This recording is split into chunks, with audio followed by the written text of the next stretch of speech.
గౌదర్బార్ వారి 7 హెర్బ్స్ వేప కుంకుడు ఉసిరి అలోవెరా నిమ్మ హెన్నా బ్రహ్మి 7 రకాల ఔషధ మూలికలతో తయారైన షాంపూ జుట్టు రాలడం అరికట్టి చుండ్రుని నివారించి మీ జుట్టుని ఆరోగ్యవంతంగా ఆకర్షణీయంగా ఉంచుతుంది. సొంపైన శిరోజాల కోసం గౌదర్బార్ వారి 7 హెర్బ్స్ షాంపూ. ఓం గురుర్బ్రహ్మ గురుర్విష్ణు గురుర్దేవో మహేశ్వరః గురు సాక్షాత్ పరం బ్రహ్మ తస్మై శ్రీ గురవే నమః. ఓం దయానంద చరణౌ మనసా స్మరామి దయానంద చరణౌ శిరసా నమామి. ఈరోజు భావశుద్ధిలోనే మనకు ఈ కోణాలు మనం ఏదైతే చూస్తున్నామో, మనం ఒకటి ప్రాథమిక స్థాయి, రెండోది అది ముదిరితే వచ్చేటువంటి పరిణామ స్థాయి. ఉదాహరణకి కోరిక అనేది ప్రాథమిక స్థాయి, అది ముదిరితే రాగమవుతుంది. అలాగే క్రోధం అనేది, కోపం అనేది ప్రాథమిక స్థాయి, అది ముదిరితే ద్వేషం అవుతుంది. అలాగే ఈర్ష్య అనేది ప్రాథమిక స్థాయి, అది ముదిరితే అసూయ కింద మారుతుంది. అలాగే ఇప్పుడు ఆ విభాగాల్లో 4వ విభాగము మోహము అనేది ఒక స్థాయి, అది ముదిరితే వ్యామోహం అవుతుంది. మోహానికి వ్యామోహానికి సంబంధించి ఒక అద్భుతమైనటువంటి ఒక అనాలిసిస్, అంటే ఇక్కడ ఒక విచారణ చేద్దాం. మోహం అనంటే నేను ఏదైతే చూశానో, చూసింది నాలో ఒక కోరికగా కలిగిన దాని పట్ల నాకు దానితోటి ఒక అటాచ్మెంట్ రావడం, దాన్ని నేను ఇది ఉంటే నాకు అలా ఉంటుంది, ఇది ఉంటే నాకు ఇలా ఉంటుంది, ఇది ఉంటే ఇలా ఉంటుంది, అలా ఉంటుంది, ఇలా ఉంటుందని దాని చుట్టూతా అల్లుకోవడాన్ని మోహం అంటారు. అంటే నా ఊహలతోటి అల్లేసుకుంటాను. నా ఊహలతోటి దాని విలువ ఇంతే అయితే దాని విలువని ఎక్కువగా ఊహించేసి చుట్టుపక్కల నా యొక్క ఆలోచనలన్నింటినీ కూడా దాని చుట్టుపక్కల తిరిగేలాగా తయారు చేసేసుకుంటుంది మనస్సు. అప్పుడు అది ఏమైపోతుందంటే తదేకంగా దాని మీద ధ్యాస వెళ్ళిపోతుంది. అది మోహం. అంతేకాదు, మోహం అని అంటే ఇంకొక అర్థం ఏంటనంటే ముహ్ అనేటువంటి ధాతువు నుంచి పుట్టింది సంస్కృతంలో. అంటే ఉన్నది ఒకటైతే దాని మీద చిలవలు పలవలు చేసి దానికి తయారు చేసి దాన్ని అద్ది చక్కగా అన్నీ పెట్టేసి ఆభరణాలు అలంకారాలు అన్నీ చేసి దాన్ని డిజైన్ చేసి ఉన్నది గోరంత అయితే దాన్ని కొండంత చేసి చూపించడాన్ని మోహము అని అంటాం. అది గుణము, మోహం యొక్క లక్షణం, అది స్వభావం. ఇక ఆ మోహము అనేటువంటిది మనిషిలో కలిగిన తర్వాత దాన్ని ఒక సాధకుడు ప్రాథమిక స్థాయిలోనే దానికి ఉన్న వాల్యూ ఇది, దాన్ని ఎందుకు నేను అంత టూ మచ్ ఆఫ్ వాల్యూని ఇంపోజ్ చేస్తున్నాను, దాని మీద ఎక్కువ ఎందుకు దాని మీద ఆపాదించేసి దాని మీద ఎక్కువ నేను ఎందుకు లేనిపోనివన్నీ చెలవల పొలవలు ఆపాదిస్తున్నాను అనేటువంటి ఒక ఆలోచన కనుక బయలుదేరితే తగ్గిపోతుంది. మోహం యొక్క ఇంటెన్సిటీ తగ్గిపోతుంది. అది జస్ట్ ఒక సింపుల్ కోరికలాగా అయిపోయి అది అణిగిపోతుంది, పడిపోతుంది, అది కనపడకుండా కొట్టుకుపోతుంది. కానీ బాగా గమనించండి, ఈ విచారణ నేను చెయ్యకపోతే ఈ స్థాయిలో అదేమైపోతుందంటే వ్యామోహంగా ముదురుతుంది. వ్యామోహం అని అంటే ఏంటనంటే అది ఇక మనం మోహం అని అంటే ఉన్నదానికి చుట్టుపక్కల ఎలాగైతే ఇవన్నీ తయారు చేసుకుని దాంట్లో రెవెల్ అవుతుంటామో, వ్యామోహం ఏంటనంటే దీన్ని మోహం అనేది ముదిరి ఇది నాకు లేకపోతే నేను బతకడం వేస్ట్, ఇది నాకు ఉండి తీరాల్సిందే, ఇది పోతే నేను ఉండలేను అనేటువంటి, అంటే నా ప్రాణము నా బ్రతుకు దేంతో ప్రారంభమైంది? వీటితో ప్రారంభమైందా? లేదే. ఇవేవి నాతో రాలేదే ఈ భూమి మీదకి. కానీ నేను స్వతంత్రుణ్ణి, నేను ఇండిపెండెంట్ పర్సన్ని, నేను స్వతంత్రుణ్ణి, ఇది నాకు 20 ఏళ్ల తర్వాత పరిచయం అయింది. ఈ వస్తువో, వ్యక్తో, లేకపోతే ఒక స్థలమో, ఏదైనా సరే, ఎనీథింగ్ నన్ను మోహించింది అనుకోండి. అది ఆ మోహించినటువంటి వ్యక్తి కానీ, వస్తువు కానీ, ఒక స్థలం కానీ, ఏదైనా సరే, అది నన్ను బాగా బంధించేస్తుంది, వ్యామోహానికి దారితీస్తుంది.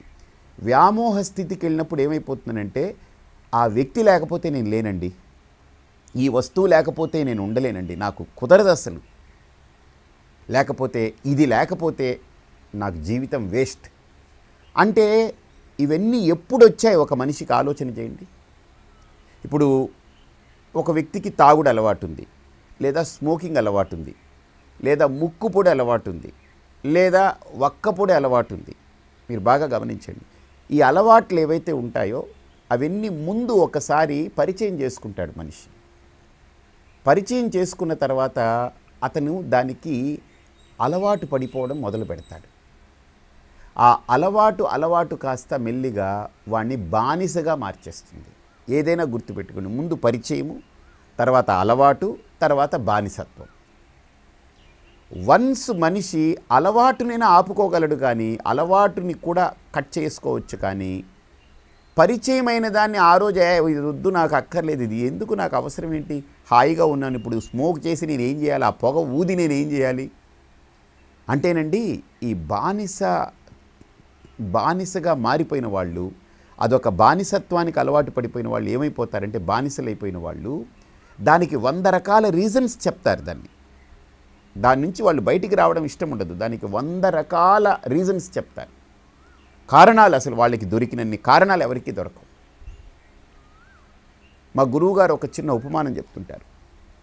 ఒకసారి డీ అడిక్షన్ సెంటర్లో, అంటే ఈ సారా గీరా అవన్నీ తాగుతారు కదండి, ఆ తాగే వాళ్ళందరినీ కూడా మార్చాలని ఒక ఆడిటోరియంలో ఒక 100 మందిని పెట్టి కౌన్సిలింగ్ ఇస్తూ వాళ్ళందరికీ అన్నీ చెప్తూ, ఇలాగ తాగుడు మంచిది కాదు, దీనివల్ల ఎంత అనర్థమో అని చెప్పి వాళ్ళు ప్రాక్టికల్గా ఏం చేశారంటే, ఒక గాజు గ్లాసులో సారా పోసి దాంట్లో ఒక 4-5 బాగా నడిచేటువంటి క్రిముల్ని వేశారు. అదే ఇంకో గాజు గ్లాసులో నీళ్లు పోసి, ఫ్రెష్ వాటర్ పోసి దాంట్లో 2-3 క్రిముల్ని వేశారు. దాంట్లో వేస్తే సారాలో పడ్డ క్రిములు బాగా గిలగిల్లాడిపోయి చచ్చిపోయాయి. ఈ నీళ్ళల్లో వేసిన క్రిములు ఈదుకుంటూ తేలుకోవాలి, బయటికి రావాలని ప్రయత్నాలు చేస్తుంది. అప్పుడు దీన్ని ఆయన చూసారా, ఈ గ్లాసు సారాలో ఆ క్రిములు చచ్చిపోయాయి, అదే నీళ్ల గ్లాసులో క్రిములు అలా తేలుతూ హాయిగా అలాగ బయటికి పడాలి, బ్రతకాలనే ఆలోచనతో ఉన్నాయి అనంటే, అందులో నుంచి ఒక అతను లేచాడు. సార్, అందుకే సార్ నేను రోజు సారా తాగుతున్నాను అన్నాడు. ఈయన షాక్ అయ్యాడు. ఇదేంట్రా, సారా తాగితే ఇదన్నాను, వీడేమో అందుకే తాగుతున్నానన్నాడు, ఏంటి నీ సమస్య ఏంటని అడిగితే, ఒక గ్లాసు సారాకే అన్ని క్రిములు చచ్చిపోతే నేను రోజు ఒక బాటిల్ సారా చొప్పున ఇన్ని సంవత్సరాలుగా తాగుతున్నాను, నా బాడీలో ఎన్ని క్రిములు చచ్చిపోయి ఉంటాయండి, అన్ని క్రిములు ఎంత తొందరగా చచ్చిపోయి ఉంటాయి అంటే. వాడు చూడండి, ఇంత కౌన్సిలింగ్ పెట్టి, ఇన్ని వేలు ఖర్చు పెట్టి, డెమాన్స్ట్రేషన్ ఇచ్చి అన్ని చెబితే కూడా వాడు దాన్ని దేనికి ఉపయోగిస్తున్నాడనే చూడండి.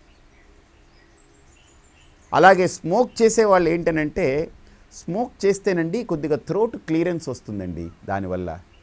కాబట్టి స్మోక్ చేస్తే కొద్దిగా క్లియరెన్స్ వస్తుంది. తర్వాత రెండోది, మనకు కఫం ఉండదు. వాళ్ళు అంటారు అది చాలా పెద్ద తప్పు. స్మోకింగ్ వల్ల క్లియరెన్స్ ఉండదండి, కఫము ఖచ్చితంగా పడుతుంది. స్మోక్ చేయడం వల్ల ఏంటంటే, ఆ స్మోక్ అంతా కూడా మన గుండె మీద, లంగ్స్ మీద చాలా ప్రభావాలు చూపుతాయి.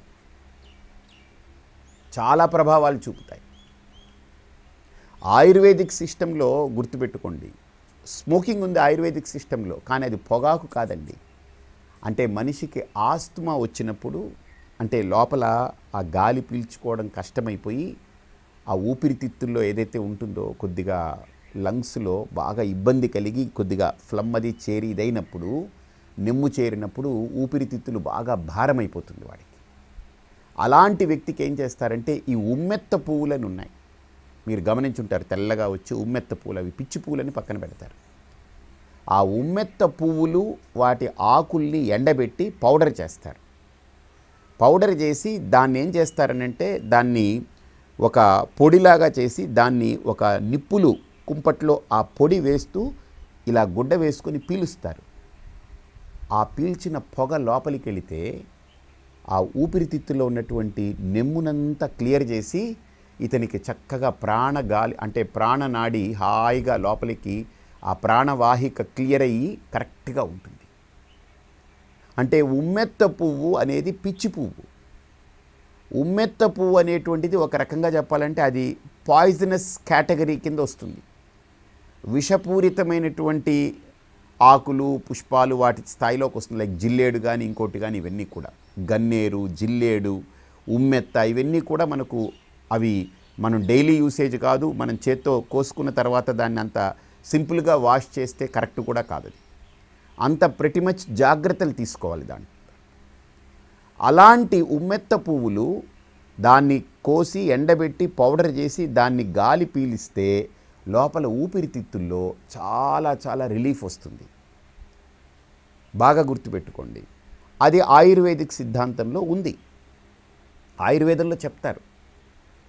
కానీ ఈ పొగ పీల్చడం ఉంది చూసారా, అంటే టొబాకోతోటి సిగరెట్లు, బీడీలు, చుట్టలు ఇవి తాగుతారే, ఇవి క్యాన్సరస్, ఇవి మహాప్రమాదకరం, ఇవి చాలా భయంకరమైనది. ఇది నువ్వు కాలక్షేపానికి పీలుస్తున్నావు కానీ ఆరోగ్యానికి కాదు. కానీ ఉమ్మెత్త పువ్వు అనేది కాలక్షేపానికి కాదు సుమా, బానిసలై కాదు పీల్చేది. అది అది ఆరోగ్యానికి రిలీఫ్ ఇవ్వడానికి, అది ఔషధం, ఇది విషం. కాబట్టి అంత తేడా ఉంటుంది. ప్రకృతిలో పొగ పీల్చడం అనేది తప్పు కాదు, కానీ అనారోగ్య పరిస్థితుల్లో పొగ పీల్చాలనడం చాలా వాంఛనీయం. అలాగే మనకు కోల్డ్ ఉందనుకోండి, బాగా భారమయ్యి కోల్డ్ ఉందనంటే మనం అప్పుడు వేపరైజేషన్ చేస్తాం. మనం అంటే ఆవిరి పడతాం, అది కూడా పొగ పీల్చడమే. ముక్కు ద్వారా నోరు ద్వారా ఏంటనంటే ఆవిరి, ఆ పొగ లోపలికి వెళుతుంది. ఆ గిన్నెలో నుంచి బాగా కుత ఉడికేటువంటి నీళ్ల మీద మనం గుడ్డ వేసుకుని లోపలికి వెళ్ళి ఆవిరి పడితే పొగ లోపలికి వెళ్తుంది. అది బానిసలమై చేసేది కాదది, అది ఔషధం. కానీ ఇవి విషం. కానీ మనిషి ఔషధాన్ని విషానికి మొత్తం మీద కన్ఫ్యూజ్ చేసి వాడి బానిసత్వానికి వాడు ఔషధాన్ని విషంగా, విషాన్ని ఔషధంగా పరిగణించేటువంటి పరిస్థితికి వచ్చింది. వచ్చిన తర్వాత దాని మీద వాడు ఏంటనంటే వాడు బానిసత్వాన్ని వదులుకోలేక వాడు బానిస పాలైపోయి దాన్ని వదులుకుంటే నేను చావడమే మేలు అనేటువంటిది ఒక స్థితికి వస్తాడు. దట్టు భయంకరమైన డ్రగ్స్ ఉంటారు, డ్రగ్ అడిక్షన్ ఉంటుంది.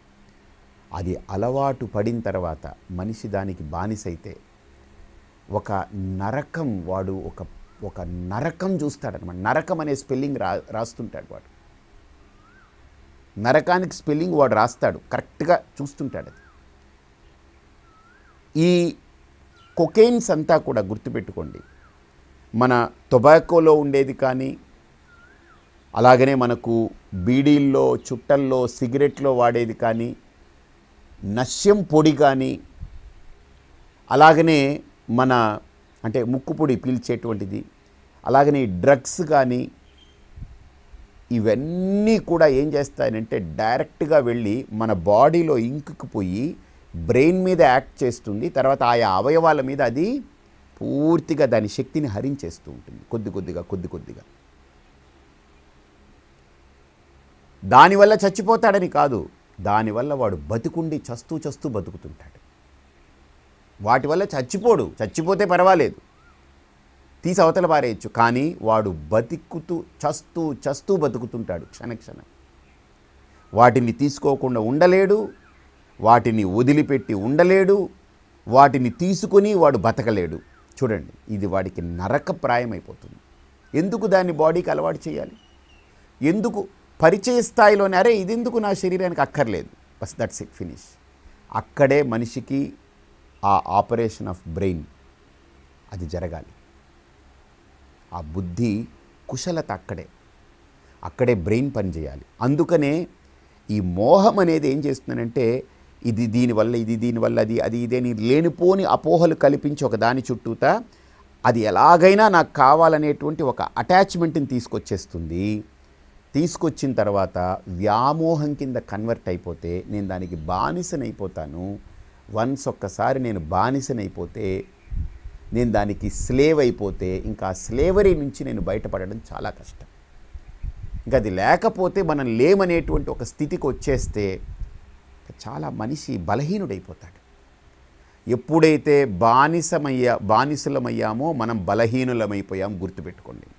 ఎప్పుడైతే స్వతంత్రులమయ్యామో, స్వతంత్రంగా ఉన్నామో, ఇండిపెండెంట్గా ఉన్నామో, మనలో ధైర్యము, బలము, బుద్ధి వికాసము, మన శక్తి, మన యుక్తి, ఇవన్నీ వాటి యొక్క రేంజెస్ మారుతూ ఉంటాయి. అందుకనే మనం తక్కువ మన జీవితంలో, మన జీవితంలో ప్లస్ జీవన విధానంలో తక్కువ ఆధారపడే అంశాలని తగ్గించుకుంటూ పోతుంటే, అది మూడింటి మీద, ఏది మనుష్యుల మీద కానీ, వస్తువుల మీద కానీ, అలాగనే పశుపక్షాదులు, జంతువులు, వీటి మీద కానీ ఎంత మనం తక్కువ ఆధారపడితే అంత మనలో స్వాతంత్ర్యం వస్తూ ఉంటుంది, అంత మనలో మన ఇండివిజువాలిటీ డెవలప్ అవుతుంది, మనలో అంత ఫ్రీడమ్ ఉంటుంది, మనకు అంత స్పేస్ ఉంటుంది, లోపల హాయిగా ఉండగలం. ఎంత మనం పరాధీనులమైపోతుంటామో, ఎంత మనం వాటి మీద ఆధారపడిపోయి వాటికి అధీనులమైపోతుంటామో, పరాధీనులమైపోతుంటామో, మనలో ఆ స్వాతంత్రం తగ్గిపోతుంది, మనలో ఆ స్వేచ్ఛ తగ్గిపోతుంది, మనలో ఆ స్పేస్ అన్నీ అదేం చేస్తుంది, ఒకటి నేను ఆధారపడిపోతే అది వచ్చి నా లోపలికి వెళ్ళి అది ఆక్యుపై చేస్తుంది నా స్పేస్ని, ఇంకోటి వచ్చి ఆక్యుపై చేస్తుంది, ఇంకోటి వచ్చి ఆక్యుపై చేస్తుంది, ఇలా అన్నీ నా లోపలికి వెళ్ళి అన్నీ నిండిపోతాయి. లోపలంతా చెక్క జామ్ లాగా మొత్తం అంతా ఇరుక్కుపోతుంది. ఇక వాటి నుంచి నేను బయటికి రాలేను. ఒకటి తప్పించి, ఇప్పుడు జామ్ అయిపోయినప్పుడు, ట్రాఫిక్ జామ్ అయినప్పుడు అన్నీ ఇటు అటు అన్నీ ఇరుక్కుపోతాయి. ఏది బయటికి తీయాలో మనకు తెలియదు. అందరం బయటికి వెళ్ళిపోవాలనే వేగంతో ఇంకా ఇరుక్కుపోతూ ఉంటాం. కానీ ట్రాఫిక్ కంట్రోలర్ ఉంటాడు చూసారా, వాడు ఏం చేస్తాడంటే ఎక్కడో ఒక్కటి లాగుతాడు, వాడు ఒక్క వెహికల్ని బయటికి తీస్తే అక్కడ నుంచి స్పేస్ క్రియేట్ అవుతుంది. అప్పుడు అందరిని ఆపుతాడు, కొన్నిటిని అటు డైవర్ట్ చేస్తాడు, కొన్నిటిని ఇటు డైవర్ట్ చేస్తాడు. అప్పుడు ఇంకొద్దిగా స్పేస్ వస్తుంది. అప్పుడు మిగతా వాటిని, పెద్ద వాటిని వదులుతుంటాడు. ఆ తర్వాత హెవీ వెహికల్స్ని వదులుతాడు. ఆ తర్వాత మొత్తం ట్రాఫిక్ అంతా క్లియర్ అయిపోతుంది. కాబట్టి ఆ ఒక్క కోణం ఏదైతే మనం ముందు బయటికి లాగాలనుకుంటున్నామో అది ఈ వ్యామోహం. ఈ వ్యామోహం అనే కోణంలో మనం బాగా పరాధీనులమైపోతాము, పూర్తిగా దాని మీద డిపెండ్ అయిపోతాము. ఇంకా అది లేకపోతే మనం ఉండడం వేస్ట్ అనిపిస్తుంది. కానీ దాని మీద ఆధారపడిపోయిన తర్వాత ఇంకా అదొక రకమైన పరాధీన బ్రతుకు కింద ఉంటుంది. జుట్టు రాలడం, తెల్లబడడం, చుండ్రు వంటి సమస్యలతో విసిగిపోయారా? ప్రకృతికి దూరం కావడంతో పుట్టుకొచ్చిన ఈ సమస్యలకు ప్రకృతి సిద్ధమైన పరిష్కారం 27 వనమూలికలతో తయారైన గౌదర్బార్ 27 హెర్బ్స్ కేశ తైలం. జుట్టు కుదుళ్లను గట్టిపరిచి, బాలనురుపును అరికట్టి, చుండ్రును నివారించి, ఒత్తిడిని తగ్గించి ప్రశాంతతను ఇస్తుంది గౌదర్బార్ 27 హెర్బ్స్ కేశ తైలం.